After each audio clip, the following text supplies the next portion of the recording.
Because we don't know exactly what will be happening prior to the second coming, it's important for us to not be deceived. If I were to tell you that I knew when the second coming would be, would you believe me? Of course not. But people have been making and believing predictions about Christ's second coming for a long time. Hippolytus of Rome predicted that the second coming would be in the year 500 AD. That turned out to be incorrect. Pope Sylvester II predicted 1000 AD, which seems like a good round number, but it was also wrong. Then some scholars said, well, if it's not 1,000 years from the birth of Christ, it must be 1,000 years from the death of Christ, and predicted Christ's second coming to be 1033. That also didn't happen. More recently, William Miller, a Christian minister, predicted Christ would return between 1843 and 1844. This also didn't come to pass. Even in recent memory, a popular Christian radio speaker put up billboards stating that the second coming would be May 21st, 2011. The Bible guarantees it. That also was incorrect. All these predictions seem to forget that Jesus said, "Of that day and hour no one knoweth. No, not the angels of God in heaven, but my Father only." Elder M. Russell Ballard taught, So can we use this scientific data to extrapolate that the second coming is likely to occur during the next few years or the next decade or the next century? Not really.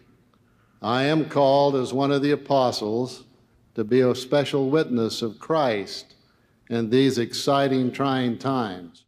And I do not know when he's going to come again. As far as I know, none of my brethren in the Council of the 12 or even the First Presidency knows.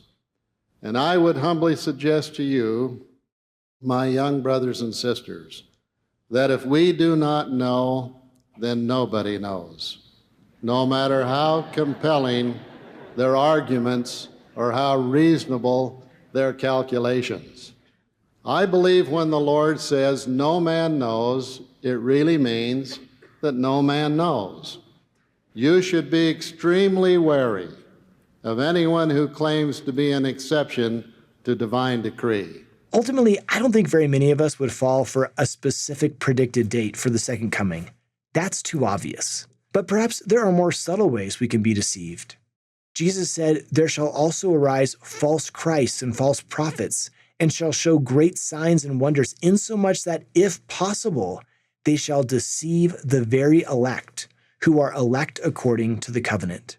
Note the phrase regarding people who are elect according to the covenant.